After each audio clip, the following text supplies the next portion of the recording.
Giraffes can't dance. Do you think giraffes can't dance? Let's find out. Gerald was a tall giraffe whose neck was long and slim, but his knees were awfully crooked and his legs were rather thin. He was very good at standing still and munching shoots of trees, but when he tried to run around, he buckled at his knees. Now, every year in Africa, they hold the jungle dance, where every single animal turns up to skip and prance. And this year, when the day arrived, poor Gerald felt so sad because when it came to dancing, he was really very bad. The warthogs started waltzing, and the rhinos rocked and rolled.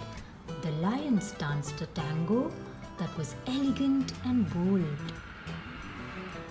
The chimps all did the cha-cha, and the 8 baboons teamed up for a splendid Scottish reel.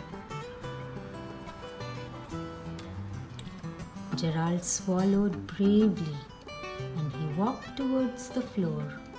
But the lions saw him coming and they soon began to roar. "Hey, look at clumsy Gerald," the animals all sneered. "Giraffes can't dance, you silly fool." "Oh, Gerald, you're so weird." Gerald simply froze up. He was rooted to the spot. "They're right," he thought. "I'm useless.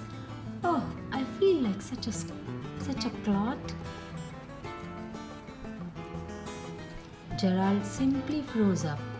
He was rooted to the spot. "They're right," he thought. "I'm useless. Oh, I feel like such a clot."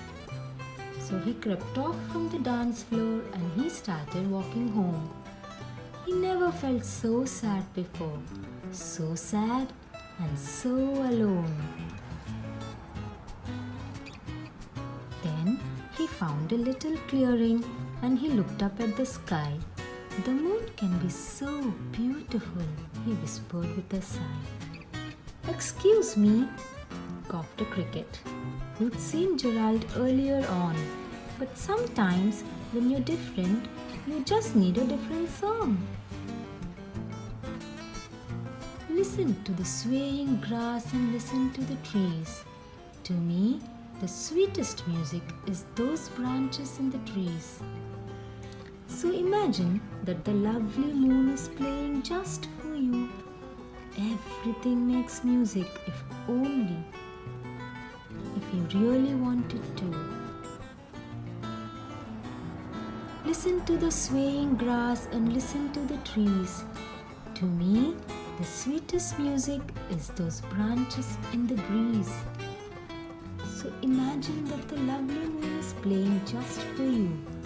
Everything makes music if you really want it to.